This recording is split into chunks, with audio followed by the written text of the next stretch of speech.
मला मामा मामा बोलायचा आणि त्यांनी मामीच पळवून नेली. डिलिव्हरी झालेली आहे फायनली. बाळाचा रडायचा आवाज येतोय. Pragya the mother. मुंगरी दल मुंगरी दलेर बीजा कबूतरी पार पड़ गे पपैया जड़ी चराए धनगरिया हर हर कर तू मुंडो सुकाय तीर तीर कर तू टांगे सुकाय. यापेक्षा भारी डान्सची अपेक्षा माझ्याकडून अजिबात करू नका. मी लय भंगार नाचतो. तरी म्हणलं थोडा आनंदाचा क्षण आहे, थोडाफार हातपाय हलवून घेऊ. तर काय बोलते पब्लिक, कसं आहात तुम्ही सर्वजण? आय होप की तुम्ही मस्त असणार. तर मागे काही दिवसापूर्वी एक ट्रेंड आला होता की मामाने जर पोरगी द्यायला नकार दिला तर दुसऱ्या दिवशी आईला पाठवायचं प्रॉपर्टी मध्ये हिस्सा मागायला. पण या दोन माम भाषांचं वय थोडं समान असल्यामुळं मामाकडे काय पोरगी द्यायलाच नव्हती. त्याच्यामुळे मामा बिनगोर राहत होता. पण भाचा मामाच्या पुढचा निघाला. भाचा मामीच घेऊन पळाला. मला मामा मामा बोलायचा आणि त्यांनी मामीच पळवून नेली.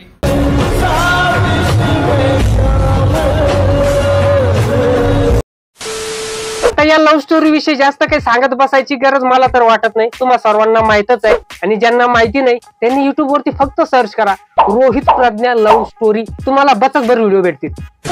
मारी या लव्ह स्टोरीमुळे अख्ख्या महाराष्ट्रातील मामा लोकांचा भाच्यावरचा विश्वासच उडून गेला. बरे बोलत होते वर्षातून एकदा ते आमरस खायला, ते पण बोलावणं झाले आता. आणि चुकून हुकून जर येता जाता मामाच्या घरी गेलं तरी तो गेटवरूनच वाटी लावतो. आणि जर कोणी जास्तच नवीन असेल तर या अनोख्या फॅमिलीची तुम्हाला थोडक्यात ओळख करून देतो. हे आहेत विशाल खरात आणि हा त्यांचा भाचा रोहित मोरे. आणि ह्या मॅडम आहेत प्रज्ञा खरात, ज्या की आता प्रज्ञा मोरे झाल्यात.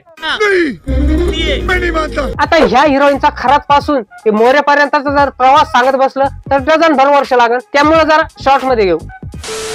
तर विशाल खरात आणि प्रज्ञा खरात यांचं एक युट्यूब चॅनल आहे ज्यावरती हे व्हिडिओ बनवतात. आणि ते व्हिडिओ शूट आणि एडिट करण्यासाठी त्यांनी यांचा भाच्याला ठेवलेलं. पण या भाच्याने व्हिडिओ शूट आणि एडिट करता करता मामीच अपडेट केली.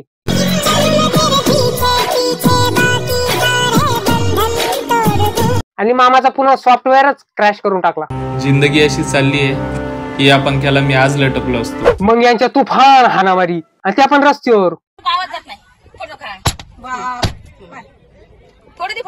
आणि मग ते पोलीस केस आणि मग ते यांचे नाटक. मग प्रज्ञा गेली रोहितकडे आणि विशाल झाला देवदास. एक गोष्ट नेहमी लक्षात ठेवा, गंगेत फक्त 30 पापं धुतली जातात जी चुकून झालेली असतात. योजना आखून केलेली पापं हे भोग भोगल्याशिवाय धुतली जाणार नाहीत. प्रज्ञाला विशाल पासून एक मुलगा होता जो की आता विशाल खरात. मग ते प्रज्ञाचे सिंपती गेन करायचा प्रयत्न. मेरा किट्टू से मिलने नाही देते, ऐसा वैसा तैसा. आणि प्रज्ञाचं तिच्या मुलाविषयी एवढं प्रेम होतं की मेरा किट्टू करता करता त्याच्या विरामध्ये एक त्याच्यासाठी बिट्टू जन्माला घातला. Pragya the mother. आणि आश्चर्याची गोष्ट तर ही आहे की विशाल आणि प्रज्ञाचा अजून डिवोर्स पण झालेला नाहीये. ही केस अजून कोर्टात चालू आहे. आणि तुम्हाला तर माहिती आहे अशा केसेसला कित्येक वर्ष लागतात. तोपर्यंत तर यांची क्रिकेट टीम तयार होईल. आणि हा महाशय यांनी मामी पळवली तर पळवली, वरून त्याला मामाची अजून प्रॉपर्टी पण पाहिजे. तुम्हाला लाज बीज नाही वाटत का काय आपण करतो? म्हणून तर तो तिला अजून त्याला दिवस पण देऊ देत नाही. म्हणजे माझ्या यांनी पूर्ण प्रयत्न केले, डिवोर्स पेपर सुद्धा तुला पाठवले, पण नाही का तुझ्या ह्या टर्म्स अँड कंडिशन जे तू अप्लाय करतो ना की मला मी डिवोर्स पेपरला सिग्नेचर करेल, पण मला हे कर, पण मला ते कर, मला घर दे राहण्यासाठी, मला पैसे दे, आणि अजून सुद्धा बरंच काही आहे. विशाल आणि प्रज्ञाचा जो पहिला मुलगा आहे तो सांभाळण्यासाठी विशालकडेच आहे. मामीवर तू नेमकं खरं प्रेम केलं का प्रॉपर्टी भेटन म्हणून प्रेम केलं? बिचारा तुझा तो मामा. अरे नेमकं करल तरी काय? बिचारीची तुझी बायको पळवली, वरून ते पोरगा तो सांभाळणार, वरून तो तुला प्रॉपर्टी देणार, आणि तो काय करणार? तरीका भीक मागणे का? तुझ्यात जर प्रेम करायची धमक होती तर तू आता तुझ्याकडे जेवढी प्रॉपर्टी आहे त्या प्रॉपर्टी मध्ये तिला सांभाळायची पण धमक ठेव. बात तो सही आहे. आणि देव ना करो उद्या जर प्रज्ञा परत म्हणाली की मला पुन्हा विशालकडे वापस जायचं, मग तू चूत्या. आता या सर्व प्रकारामध्ये जर सर्वात कोणी इनोसंट असेल तर तो आहे किट्टू, म्हणजे प्रज्ञा आणि विशालचा मुलगा. कारण की ज्या वयात मुलाला सर्वात जास्त त्याच्या आईच्या प्रेमाची गरज होती त्याच वयात त्याच्या आईने दुसऱ्यावरती प्रेम केलं. आणि हा खेळायच्या वयात कोर्टाच्या चक्रा मारतोय. पण या दोघांना या गोष्टीचं काही घेणं देणं नाहीये. यांची लाईफ मस्त चालली आहे. आता नवीन मूल जन्माला आलंय मस्त एन्जॉय चाललाय. आता मी हे नाही म्हणत की ती वाईट गोष्ट आहे, त्यांनी एन्जॉय नाही करायला पाहिजे, पण कमीत कमी तो किट्टू पण आपलाच मुलगा याची पण थोडी जाणीव ठेवायला पाहिजे. डिलिव्हरीच्या 15 दिवसा अगोदर पासून यांनी डिलिव्हरी ब्लॉग टाकायला सुरुवात केली, जेणेकरून हॉस्पिटलचा सर्व खर्च कव्हर होईल. व्हिडिओचं टायटल टाकलं डिलिव्हरीसाठी बॅग झाली पॅक, आणि अख्ख्या व्हिडिओमध्ये डिलिव्हरीचा विषयच नाही. मग जर व्हिडिओमध्ये डिलिव्हरीचा विषय घ्यायचाच नव्हता तर टायटल कशाला टाकायचं? औरत का चक्कर बाबू भैया, औरत का चक्कर. आणि मग नंतर परत काही दिवसांनी पुन्हा एक ब्लॉग डिलिव्हरीसाठी ऑल सेट, आणि त्या व्हिडिओमध्ये काय काय दाखवलंय बघा. आणि प्रज्ञा बोलते की बॉईज साठी पण काहीतरी मंगळसूत्र टाईप असला पाहिजे की माहित पडलं पाहिजे ते मॅरिड आहे. प्रज्ञा मॅरिड दिसते पण मी दिसत नाही. भाई प्रज्ञा मॅरिडच नाही, ती डबल मॅरिड आहे. आणि तू जेव्हा तिला पळून आणलं तेव्हा तुला तिच्या गळ्यातलं मंगळसूत्र नाही दिसलं. तू तर मंगळसूत्र पण हाय तेच ठेवलं, फक्त मालक चेंज केला. तोबा तोबा तोबा, थारा मूड खराब कर दिया. खूप चक्र मारावं लागतात बँकेत, कारण खूप इम्पॉर्टंट काम आहे. प्रेग्नेन्सीसाठी आपल्याला थोडीशी धावपळ चालली है. भाई तू फिर से गलत ट्रेन पकड़ रहा, प्रेगनेंसी के लिए हॉस्पिटल जाना पड़ता, बैंक नहीं. कितनी बार सांगू तेरे को? और अगर तेरा मानना ये है कि हॉस्पिटल में पैसा लगता इसलिए बैंक में जा रहा, पूरे वाक्य में सांगा कर. इधर मेंदू में बहुत कंफ्यूजन होता है, क्योंकि तू आदमी ही कंफ्यूजन फुल है. रिंग लाईट शोधतो. इकडे मी रिलायन्स मॉलला आलोय, बघू इकडे भेटते का रिंग लाईट, आणि जरा आयफोनच्या प्राइस पण चेक करू. हा पहिले रिंग लाईट घे, कारण की ती डिलिव्हरीसाठी खूप महत्वाची आहे. आता मेंदू गुडघ्यात म्हणाव का मेंदूच नाही म्हणाव.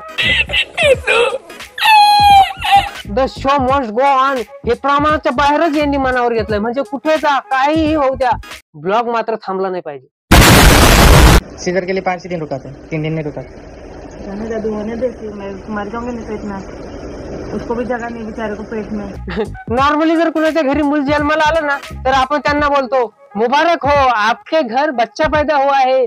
पण यांना तसं नाही बोलावं लागणार, यांना असं बोलावं लागणार मुबारक हो आपके घर कॉन्टेंट पैदा हुआ है.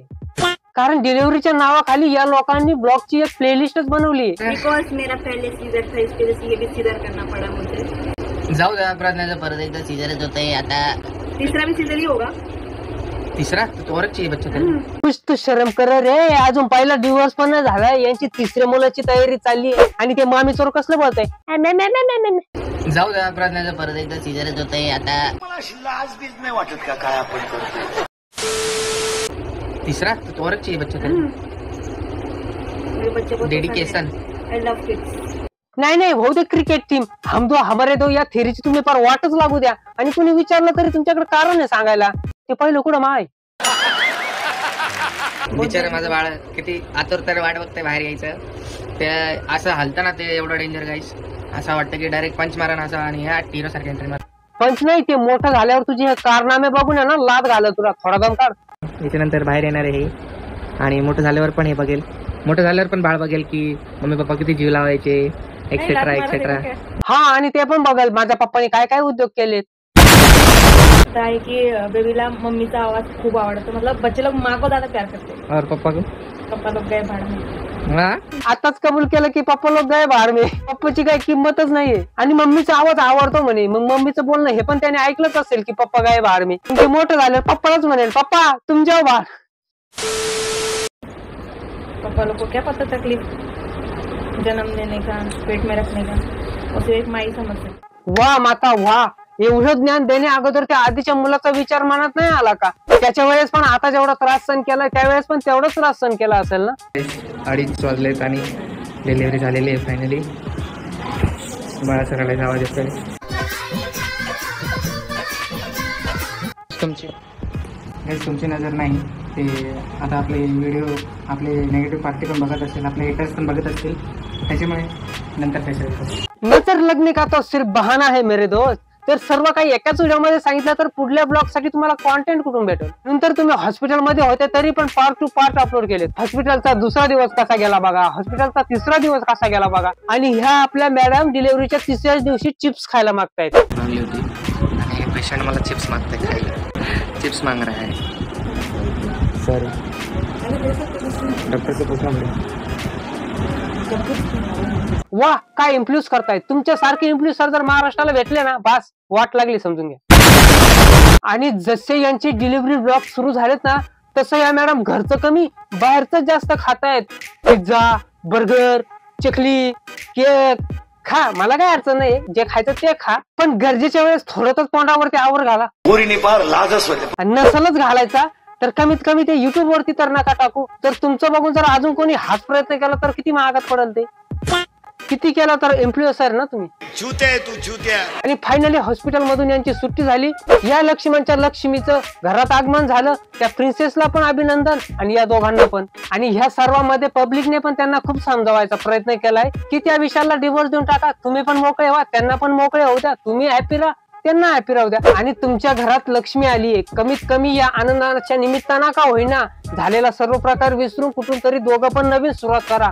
तिकडे ते हॅपी राहतील, इकडे तुम्ही हॅपी राहा. आणि आपण पण आता बस करू. तर आजचा व्हिडिओ तुम्हाला कसा आवडला ते कमेंट करून सांगायला विसरू नका. व्हिडिओ जर आवडला असेल तर एक लाईक करायला विसरू नका. चॅनलवरती पहिल्यांदा आला असेल तर चॅनल सबस्क्राईब करायला विसरू नका. चला तर मग भेटूया नेक्स्ट व्हिडिओ मध्ये एक धमाकेदार टॉपिक सोबत. तोपर्यंत बाय. आता मी बिघडलो, अख्खं वातावरण टाईट, माझेच लोक मला झालेत वाईट.